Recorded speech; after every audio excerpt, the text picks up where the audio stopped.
ને એક જણો મૂછું બહુ મળ્યા કરે, બહુ જઈ જોવે કે કોક નીકળે તો મૂછું મળતો હોય, જેમાં કોકે ડાયા માણસે એમ કીધું કે તમે આ મૂછું મળ્યા કર્યા ને એટલી તકલીફ કાયતા કર્યા હો તો બે જો લુગડા થઈ જાત તમારે, કારણ કે એમાં એ જ છે તકલીફ કાતવા જેવું જેમ. એટલે બધાને વિનંતી છે કે હું વાતુનો માણસ છું, એટલે બને ત્યાં સુધી ઘોર કરો તો આ બધું સારા કામમાં જ વાપરવાને તમારા વર્ષોથી તમને ખબર છે, મને ખબર છે. પણ સંગીત ચાલે ત્યારે આવજો. વાતમાં એટલા માટે કે બધું દોર તૂટે એટલા પૂરતું. હું લોક ગાયક નથી, હું વાતુનો માણસ છું. એટલે બને ત્યાં સુધી સંગીત ચાલે, ગીત ચાલે ત્યારે તમે ઘોર કરવા આવજો. અને બને ત્યાં સુધી બાળકોને બહુ એટલે થોડીક વાર લાગે, અમારો દોર તૂટે એવું ન થાય તો વધારે સારું. તમે પ્રેમથી બધું આ કામ કરો છો એટલે તમને ખૂબ ખૂબ વંદન છે. વંદન તું તો લખી લે. તારા દિવસો પૂછીને કોઈ દુખિયા આવે. હા, થોડો તું આવ્યો થોડો, બસ. હા, બસ તું બરોબર. માનવીની પાસે કોઈ માનવી નો આવે. એક તો સુંદર આ જગ્યા છે, માતાજીનું સાનિધ્ય છે. મને આ ત્રીજો ચોથો અનુભવ છે. અહીં કોઈને કાંઈ કહેવું પડે એમ છે નહીં. એટલે બહુ મજા આવશે આપણે, તમને મને બેયને. તારો સમય હોય, દુલા કાગ એમ લખે આ કવિતામાં કે તારા દિવસો પૂછીને કોઈ દુખી આવે. તું ઝૂંપડી વાળી રહેતો હો, નાનું મકાન બનાવીને બેતો હો, તું જે ત્રેવડમાં રહેતો હો, ત્યાં કદાચ કોઈ ઓચિતાનો આમ ગરીબ માણા આવીને ઉભો રહીએ તો એને કાંઈ દેવાની વાત દુલા કાગે નથી કરી. જો તમે પણ એને આવકારો મીઠો આપજે સાહેબ. હા, એવો આવકારો આપજે કે એનું દુઃખ ભૂલી જાય માણા. ખરી વાત છે. વાણી ઉપર વ્યવહાર માનવીનો. માણાની બોલી છે ને, મીઠી બોલી, એ માણાને દુઃખ ભૂલવી દે સાહેબ. બીમાર માણા હોય ને ડાયો માણા ખબર કાઢવા આવે ને, એ ઘડીક બેહીને બે ત્રણ વાતો ને દાખલા દઈને હોયો જાય તો ઓનો દરદ લેતો જાય સાહેબ. ઓલો માણા મૂડમાં આવી જાય. એવા વેણ ને કાઢો કે કોઈના દિલમાં ઠેસ વાગે. એક વાત મને બહુ ગમે છે કે તોતડી જીભ હોય ને, આપણી તોતડી જીભ, તેમાં આપણો વાંક નથી, કુદરતની દેન છે કે ભાઈ આપણે તોતડી જીભ થઈ. તોતડી જીભ છે એ કુદરતની દેન છે, અને તોતડી જીભ કરવી એમાં આપણો વાંક છે. ફરી વાર સાંભળજો, તોતડી જીભ ઈશ્વરની દેન છે, એમાં મારું તમારું ન હાલે કાંઈ, પણ તોછડી જીભ કરવી એમાં આપણો વાંક છે સાહેબ. તો એવા વેળ ન કાઢો કે કોઈના દિલમાં ઠેસ વાગે. વાણી ઉપર વ્યવહાર માનવીનો. હવે બીજી વાત સાંભળજો, જીભમાં કંઈ ઘા લાગે તો ઘા રૂજાઈ જાય, પણ જીભના ઘા જેને લાગે એ કોઈ દી રૂજાય નહીં સાહેબ. મેણા જેને માર્યા હોય માણસોને, કડવા વેણ કીધા હોય, એની મેઘાણીની એક સુંદર વાત છે સાહેબ. પેલા કહી દઉં પછી વાત આગળ. અને હું તમને આનંદ પણ કરાવીશ. મારો એવો ઈરાદો નથી તમને ઉપદેશ જ આપવો, જ્ઞાનની જ વાતો કરવી. એમાં તમે બધા જ્ઞાની જ છો, મારા સામે બધા બેઠા છો. અને કોઈ એવા ત્યાગની કે એવી કોઈ પ્રસંગો મારે તમને કહેવા નથી જેથી કરીને તમે ભગવા પહેરીને ગિરનાર ફેરા થઈ જાવ એમ. અને આમાં તમે કોઈ થાવે એમ નથી, જાવે એમ નથી, કારણ કે અમે નથી ગયા ને તમે ક્યાં જ જાઓ. બોલનાર નો જાય તો સાંભળનાર ક્યાં જ જાય. પણ મેઘાણીએ એક પ્રસંગ લખ્યો છે કે એક માણસે સાવજને મિત્ર બનાવ્યો સાહેબ. એનું હિંસક પ્રાણીને તમે મિત્ર કરી શકો એવા દુનિયાના ઘણા દાખલા છે. અમારે સરસ્વતી દાસ બાપુ બાણેજમાં ગીરમાં હાવજને ઓઠી કે બેહતા લ્યો, અમારે જોયેલા માણસો અટણ જીવે છે. તમે જાઓ બાણેજની ગીરની બાણેજની જગ્યામાં જાઓ એટલે બે હાવજ બેઠા હોય ને એની ઓઠીકણ દઈને આમ બાપુ બેઠા હોય, સરસ્વતી દાસ બાપુ. એનું શરીર શાંત થઈ ગયું. એને મોઢેથી સાંભળેલી વાત તમને કરું છું સાહેબ. હા, અને એમાં કોઈ આવે આમ મંદિરે અતિથિ આવી જાય તો આમ હાવજ બેઠેલા જોઈને બાપુ ઓઠીકણ દઈને બેઠા હોય જોઈને માણા મંડે બીવા મંડે, ભાગવા મંડે. એટલે તરત જ હાવજને એમ કહેતા બાપુ કે યહાં સે ચલે જાઓ તુમ, અતિથિ કાંપ રહા હૈ, અતિથિ ધ્રુજે છે, તમે અહીંથી જતા રહ્યો. એટલે બે હાવજ આમ બાજુમાંથી આમ નીકળી, એક આ બાજુ ઉયું છે, એક આ બાજુ ઉયું છે. શું કામ? કારણ શું? કોઈ બાપુને પ્રશ્ન કર્યો, તમે આને મંત્ર સાધનાથી વશ કર્યા છે હાવજને? કોઈ તંત્ર વિદ્યાથી તમે વશ કર્યા છે? કોઈ ડારા દઈને વશ કર્યા છે? તો કે નહીં. કે શું કામે? તો કે મેં એને પ્રેમ કર્યો છે સાહેબ, મેં એને પ્રેમ કર્યો છે. અને પછી બાપુએ વાત કરી કે હું જ્યારે બાણેજ જગ્યામાં આવ્યો ત્યારે એક હાવજ છે ને, એક એનો પગ પાક્યો હતો. દુખાવો બહુ થતો હતો, કાંટો કે કંઈક લાગ્યું છે. એટલે હું જ્યારે આવ્યો એટલે કણસતો હતો અહીં જાડીમાં. એટલે મને એમ થયું કંઈક જનાવર કણસે છે. જઈને મેં જોયું તો પગ સોજીને દડો થયો હતો. અને મેં જઈ અને મને વનસ્પતિનો અનુભવ હતો કે મારા ગુરુ પાસેથી મને વિદ્યા પ્રાપ્ત થઈ હતી. એટલે વનસ્પતિ, અમુક જાતની વનસ્પતિને તમે વાટીને એને આમ આમ થેપલી બનાવીને મૂકો એટલે પાક તમારો મટી જાય, રસી સુકાઈ જાય, એવી મને ખબર હતી.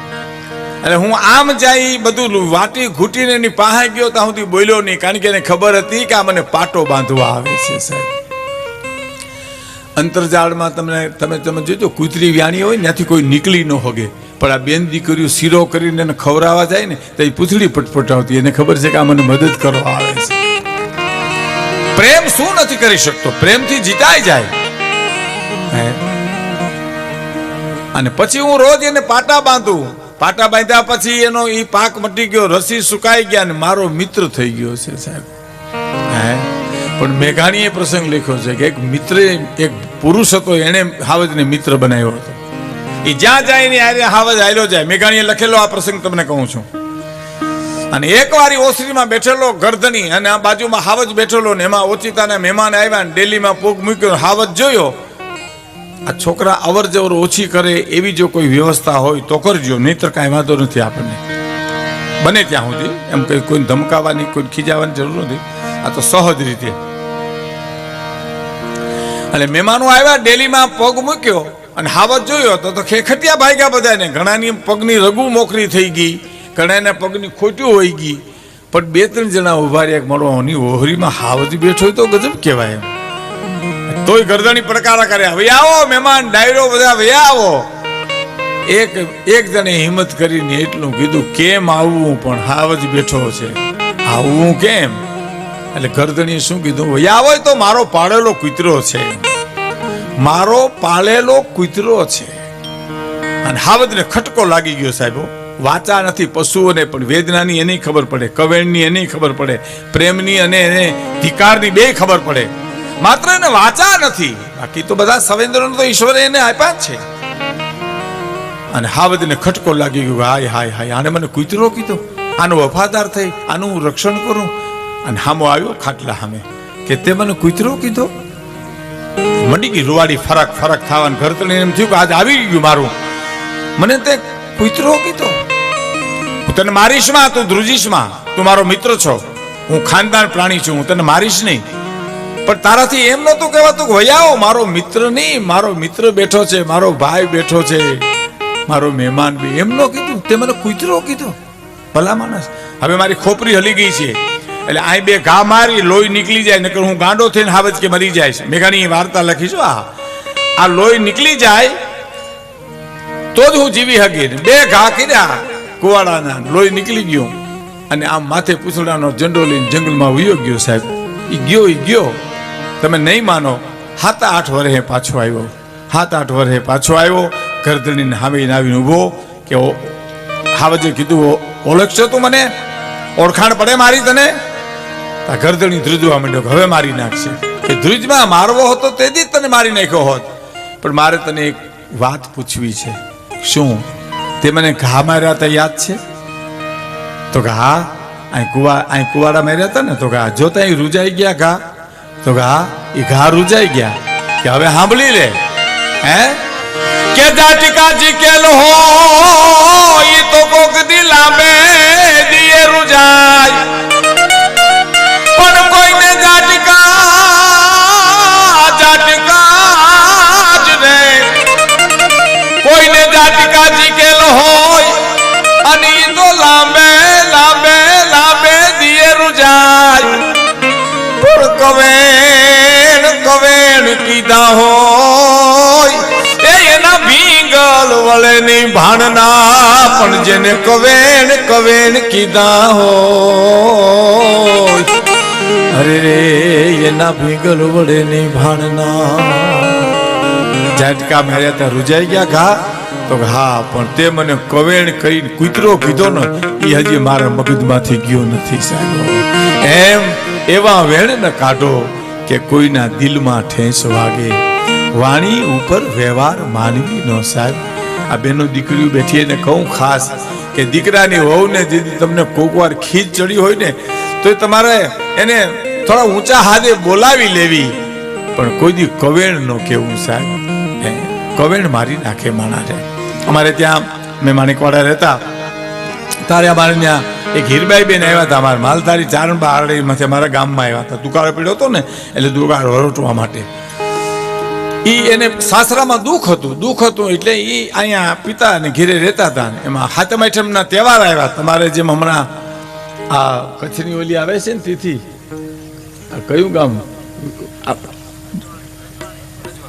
રજવાડીનો જે દાખલો છે ને ઢોલીનો ને બધો, હા એમ અમારા હાતમ આઠમના તહેવારને દીકરીઓ આમ રાસ રમે, એમાં બેનને કીધેલું હીરબાઈ બેનને, બેન આવો ને રાહડા લેવા. તમે એ પિતા ને બિચારા સાસરામાં દુઃખ હતું એટલે અહીંયા આવ્યા હતા. હવે એને રાહડો જે ગાયો ને એમાં એને વેદના વ્યક્ત કરી.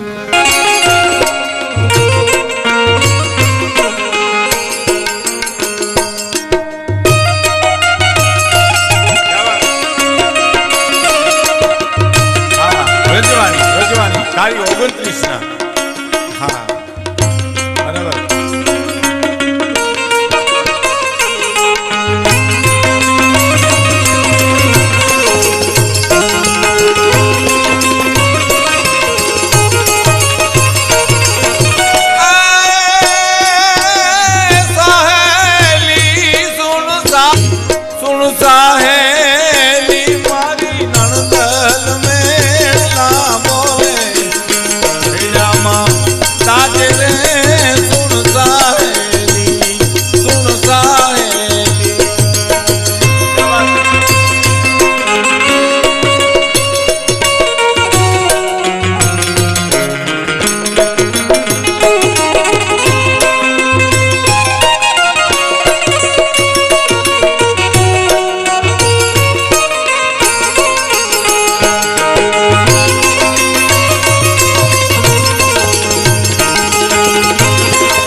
સાહેલી મારી સાસુ મેલા બોલે હૈયામાં તાજે રે સુન સાહેલી, સાહેલી સુન સાહેલી મારી જેઠાણી ઝઘડો વાદે જેઠજી ના વાદે રે સુન સાહેલી.